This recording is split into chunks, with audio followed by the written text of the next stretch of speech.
E aí, gente, olha só, nessas aulas, a partir de agora e a próxima aula, a gente vai estudar magnetismo. Vocês vão ver que são assuntos que têm correlação com eletricidade também, tá? Vou dar o start aqui no cronômetro para a aula não ficar muito longa. Então, vamos lá.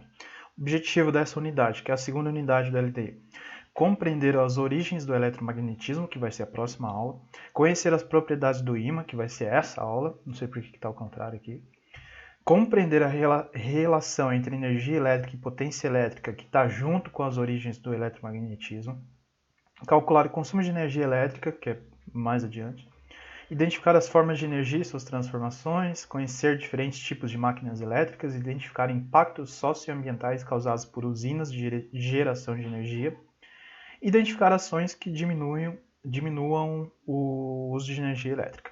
Bom, então, só relembrando, lá na Grécia, lá nos mais de 3.000 anos atrás, né, com o Tales de Mileto, filósofos, matemáticos, que ele era um filósofo, matemático, físico, cientista, enfim. Ele percebeu que ao atritar o âmbar, né, essa pedra fossilizada aqui de seiva de planta, ela atraía então objetos, né? Após ser atritado com um pedaço de tecido, adquiria o poder de atrair fragmentos e objetos leves, fenômeno elétrico. Né? Então, olha só, ele atritava o âmbar com um tecido de algodão, por exemplo, e conseguia atrair objetos pequenos, obviamente. Bom, lá na região da Grécia, também daquela região onde está a Grécia, Turquia, esses gregos que eles eram muito curiosos, assim, eles queriam desenvolver muito conhecimento, eles também observaram a presença de uma rocha que poderia atrair, que atraía materiais ferrosos, né?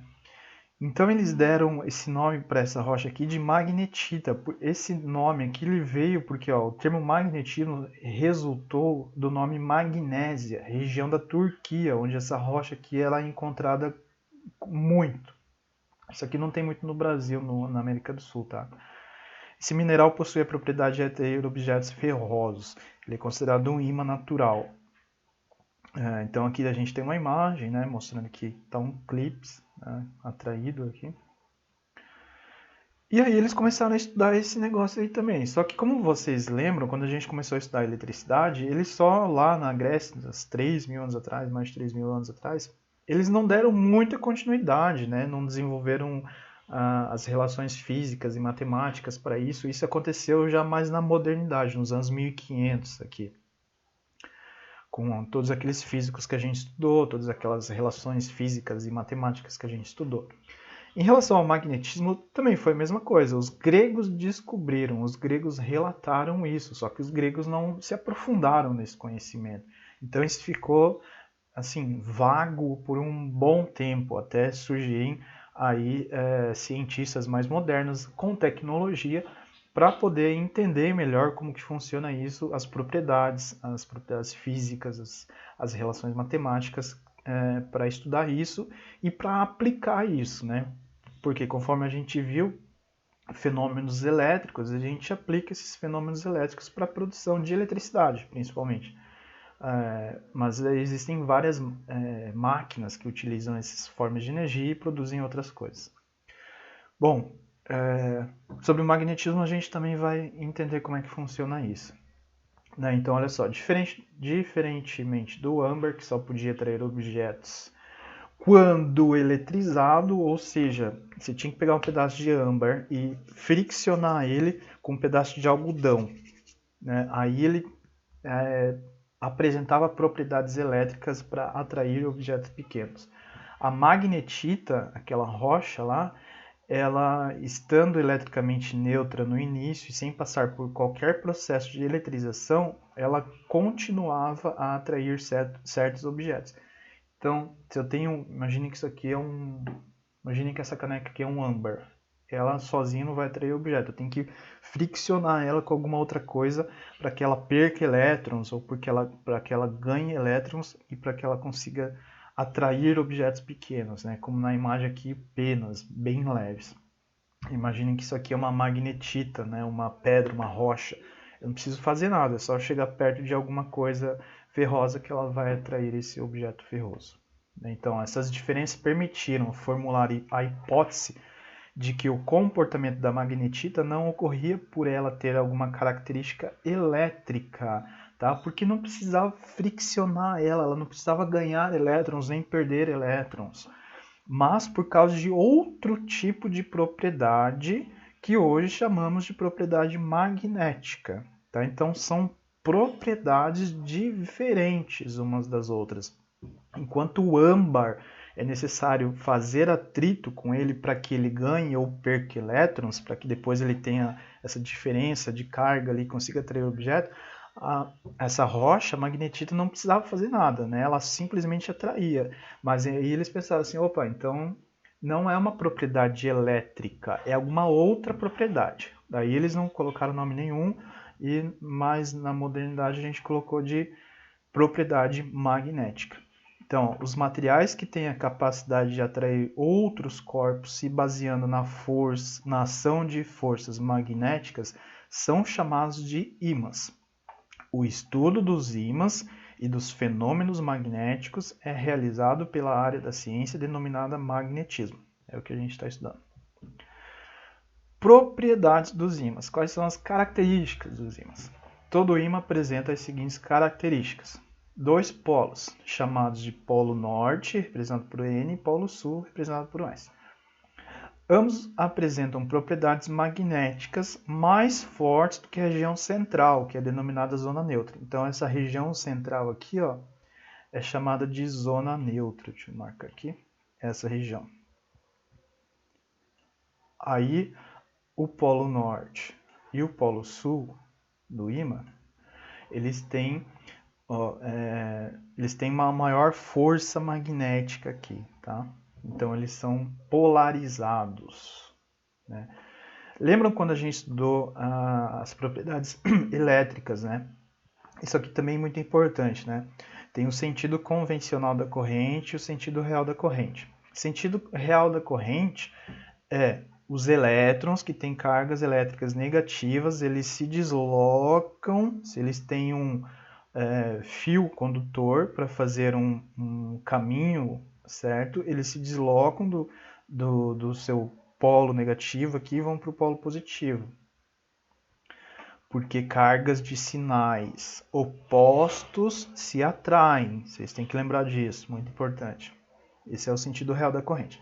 Só que por convenções físicas, né, por histórico físico lá, tem o sentido convencional que foi adotado, que é sai do positivo e vai para o negativo. Só lembrando muito rapidamente, próton, que tem carga positiva, que está no núcleo do átomo, ele não se desloca. Quem se desloca são os elétrons, que estão na eletrosfera, que tem carga elétrica negativa.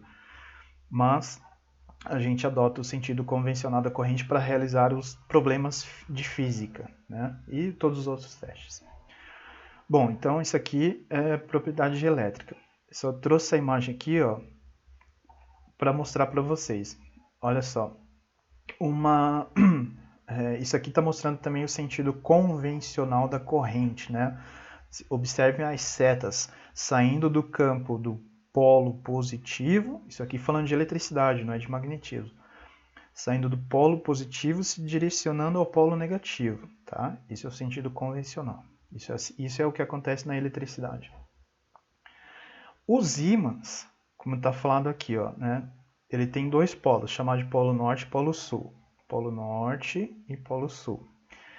E a propriedade magnética do ímã é que as cargas que saem daqui do polo norte, elas precisam encontrar as cargas que estão no polo sul. Então, elas criam esse fluxo de propriedades magnéticas aqui. Aqui a gente não pode falar de eletricidade, a gente tem que falar de propriedades magnéticas. Observem as setas aqui, ó. É muito parecido com o que acontece aqui, ó, criando um campo de força, tá? Esse aqui é um campo de força elétrica, no caso quando a gente está falando de positivo e negativo. Quando a gente fala de polo norte e polo sul, daí a gente está falando de ímãs, que daí a gente está falando de propriedades magnéticas, a gente tem um campo magnético aqui ao redor, tá? Então, ó, campo magnético e campo elétrico, certo? Muito importante lembrar disso. Semelhantemente ao que acontece com as cargas elétricas, ao aproximarmos dois ímãs com polaridades iguais, uma força magnética, que é aquele campo, tá, de força magnética, repelirá, ou seja, vai afastar a ambos, e ao aproximarmos dois ímãs com polaridades diferentes, uma força magnética fará com que os dois sejam atraídos. É a mesma coisa que isso aqui, ó. Cargas elétricas. Vocês têm que lembrar. Cargas elétricas de sinais iguais, seja positivo ou seja negativo, se atraem. Cargas elétricas de sinais diferentes. Desculpa, eu falei errado. Cargas elétricas de sinais positivos ou sinais negativos, se você juntar o positivo com o positivo ou o negativo com o negativo, elas se repelem, tá? Elas se afastam. Se você juntar cargas elétricas de sinais diferentes, elas têm a tendência de se aproximar, tá? De grudar uma na outra. O ímã é a mesma coisa. Quando que ocorre a repulsão? Se eu colocar o polo norte de um ímã com o polo norte de outro ímã, ou se eu colocar o polo sul de um ímã com o polo sul de outro ímã, então eles vão se afastar, tá? Porque eles têm sinais iguais, né? Ou seja, polaridades iguais. Quando que ocorre a atração? Se eu colocar o polo norte de um ímã com o polo sul de um outro ímã, ou o polo sul de um ímã com o polo norte de outro ímã. Cargas elétricas de sinais iguais se repelem. Polaridades iguais se repelem. Cargas elétricas de sinais diferentes se atraem. Polaridades diferentes se atraem também. E olha só, ao dividirmos um ímã em pedaços menores, cada um deles se comportará como um novo ímã. Como assim, professor? Então, se eu quebrar esse ímã aqui no meio, pá, quebrei aqui no meio, o que vai acontecer? Ele vai se dividir em dois. Só que essa parte original aqui, ela não vai ficar só com o polo norte, ela vai ficar metade polo norte, metade polo sul. E essa outra parte aqui também é a mesma coisa, polo norte, polo sul. Se eu quebrar isso aqui de novo, o que acontece? Novamente, norte, sul, norte, sul, norte, sul, norte, sul. Se eu quebrar isso aqui de novo, também é a mesma coisa. Vai sempre, ele nunca vai ficar só um polo, ele sempre vai ter polaridades diferentes. Os ímãs eles podem ser naturais ou artificiais. Os naturais apresentam propriedades magnéticas sem a interferência do ser humano. Claro, os artificiais aí no caso necessitam ser imantados para adquirir propriedades magnéticas. É a mesma coisa que eu pegar uma chave de fenda, por exemplo. Né? Se eu quiser desrosquear alguma coisa ali que eu quero puxar o parafuso, é só eu pegar aquela minha chave de fenda, se ela for de um material ferroso, e passar num ímã antes. Que daí quando eu colocar a chave de fenda no parafuso, que eu tirar o parafuso vai ficar grudado ali. Então é um ímã artificial. Então, eles são constituídos geralmente de materiais ferromagnéticos, como o ferro, o níquel e o cobalto. Deixa eu ver aqui. 7 minutos. A gente vai passar um pouco, mas não tem problema. Curiosidade, ó, isso aqui eu acho importante. Propriedades magnéticas da Terra e a bússola. O planeta Terra apresenta propriedades magnéticas e por isso pode ser considerado um grande ímã. Uma das mais significativas invenções relacionadas ao magnetismo terrestre foi a bússola. Antes de seu desenvolvimento, os navegantes se guiavam pelas estrelas e pelo Sol. Por isso, em dias nublados ou chuvosos, encontravam dificuldades para se orientar, caso não tivessem outros meios de referência. Com a bússola, a navegação em alto mar se tornou mais segura, precisa e rápida. A bússola é constituída por um pequeno ímã que pode girar sobre um eixo. Se não houver outros materiais com propriedades magnéticas por perto, ela se orienta pelo campo magnético terrestre e aponta aproximadamente para a região norte-sul geográfica da Terra. Olha só. Então, o planeta Terra, o planeta Terra tem muito ferro, níquel e cobalto no centro do planeta Terra, tá? Aqui no interior, no núcleo do planeta Terra. Então, o planeta Terra tem esses campos magnéticos aqui ao redor, tá? Ele tem essa propriedade magnética. E, olha só, que curioso, né? Tá de cabeça para baixo o ímã, porque ele devia estar para o norte e o sul. Na verdade, não. Na verdade, é por também convenção, né, física e geográfica. Ó, a gente está vendo aqui mais ou menos o mapa da África e aqui em cima a Europa. Então a gente fala que esse aqui, ó, é o polo norte geográfico. Ó. Deixa eu marcar aqui para vocês. Polo norte geográfico, tá? porque a gente está vendo aqui a Europa e a África, então esse aqui é o Polo Norte, geográfico. Aqui, né, a gente está vendo a África do Sul, a ilha de Madagascar aqui, ele é o Polo Sul geográfico, quando a gente está falando de geografia, tá? Quando a gente está falando de mapa. Porém, o polo magnético da Terra, o polo sul da Terra está localizado no norte geográfico. Olha aqui, ó. Polos, deixa eu marcar aqui com outra. Polo sul magnético. Ok? E, por outro lado, o polo norte magnético, ele se encontra no polo sul geográfico. É só uma inversão, tá? É porque isso tem uma explicação histórica, mas não vai ter tempo para isso agora. Então, como que esse campo magnético flui? Ele flui do norte para o sul, do polo magnético norte, que está no sul geográfico, para o polo sul magnético, que está no polo norte geográfico, certo? Criando esse campo magnético aqui, ok? Então, olha só. E a bússola, ela sempre aponta para o polo norte geográfico. Por quê? Porque ela acompanha essa linha aqui, ó, dessa movimentação de carga magnética que sai do polo norte magnético e vai para o polo sul magnético. Ó, ela acompanha essa direção. Então, se a bússola a gente colocar ela aqui, ó, nesse ponto, ela vai estar apontando lá para cima. É curioso isso, a gente tinha que fazer uma aula prática para vocês entenderem melhor. Se o cara está aqui, ó, nessa região do globo com a bússola, essa seta vermelha ela vai estar apontando para lá, tá? Se ele está bem aqui, a seta vermelha vai estar apontando aqui, ó, nessa direção. Ela sempre acompanha essa direção. Se ele está aqui, ó, bem no sul aqui da Argentina, em Ushuaia aqui, por exemplo, ele vai estar apontando nessa direção. Está sempre acompanhando aqui, ó. Tá? Mas só uma curiosidade, porque isso é importante. Olha só. Então, isso aqui seria o campo magnético da Terra. Tá? Isso é muito importante também, não só para localização, não só pela bússola e essas coisas. Isso aqui nos protege de radiações solares. Olha só. Olha esse GIF aqui que interessante. Isso aqui está mostrando que está destruindo e tal, mas não é bem assim.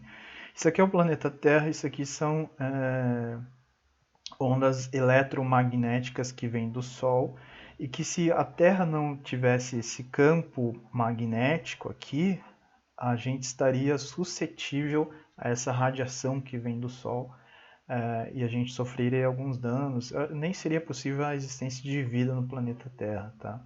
Mas então isso aqui é importante para nos proteger dessas radiações solares. Bom, deixa eu continuar. Vou colocar aqui origens do eletromagnetismo. Isso aqui é um pouco de história, mas também tem bastante informação de física. Origens do eletromagnetismo. Bom, então, uma coisa que eu não falei ali para vocês. Um material ele vai ter propriedades tanto elétricas quanto magnéticas, e essas duas propriedades elas se casam, elas se combinam.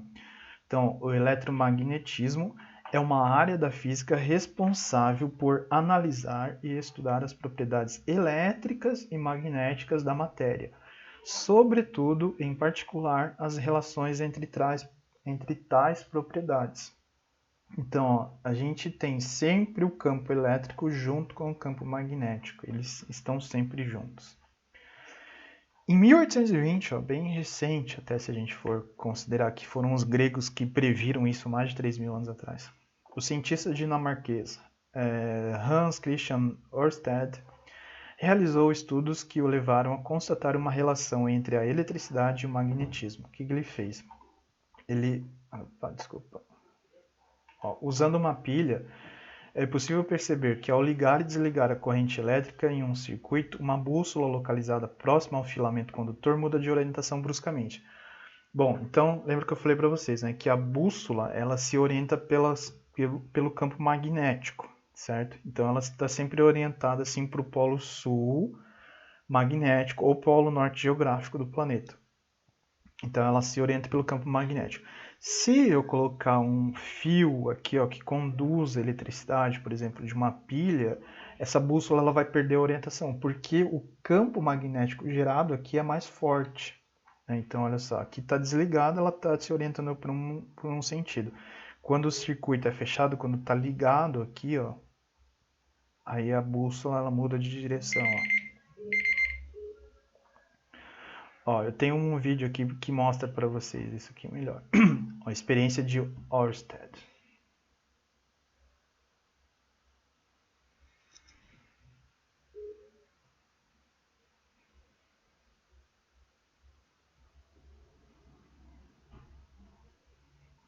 Isso aqui a gente podia fazer em sala de aula.